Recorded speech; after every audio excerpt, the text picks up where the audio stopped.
ഒരു കാര്യം ലൈഫിൽ വിറ്റ്നസ് ചെയ്യേണ്ടി വരുമെന്ന് ഞാൻ ഒരിക്കലും വിചാരിച്ചിട്ടുണ്ടായിരുന്നില്ല. അതും നമ്മുടെ കോഴിക്കോട് ബീച്ചിൽ. ഇതൊന്ന് ഐഷമ്മക്ക് കാണിച്ചു കൊടുക്കാൻ കുറച്ച് ദിവസങ്ങളിലായിട്ട് ഞാൻ വെയിറ്റിംഗിലായിരുന്നു കേട്ടോ. സർപ്രൈസ് കാണാന് കണ്ണൊക്കെ അടച്ചൊരാൾ ഇരിക്കുകയാണ്. അങ്ങനെ ഫൈനലി ഞങ്ങൾക്ക് കണ്ടു.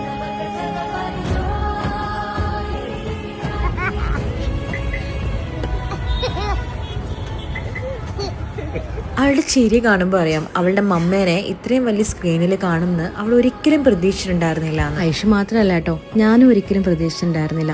എൻ്റെ ഹിജാബ് ജേർണി സ്റ്റാർട്ട് ചെയ്തിട്ട് ഏകദേശം 10-11 വർഷമായി. ഈ കഴിഞ്ഞ 11 വർഷവും എൻ്റെ ഐഡന്റിറ്റിയും സ്ട്രെങ്തുമായിട്ടൊക്കെയാണ് ഹിജാബിനെ ഞാൻ കരുതിയിട്ടുള്ളത്. അതുകൊണ്ട് തന്നെ അതിൽ നിന്നും ഒരു മാറ്റവും ഞാൻ ആഗ്രഹിക്കുന്നുമില്ല. ഈ ഒരു ജേർണിയിൽ ഞാനിന്ന് എത്തി നിൽക്കുന്നത് one of the biggest hijab brand ആയിട്ടുള്ള സെറ എക്സ്ക്ലൂസീവിന്റെ ഫേസ് ആയിട്ടാണ് കേട്ടോ. And I am so proud of it. ഒരുപാട് എഫേർട്ട് ഇട്ട് ചെയ്തൊരു വീഡിയോ ആണ് കേട്ടോ. ഇതിന്റെ കോൺസെപ്റ്റും ഐഡിയയും പ്രൊഡക്ഷനും ക്യാമറയും എഡിറ്റിങ്ങും ഒക്കെ എനിക്ക് ചെയ്തു.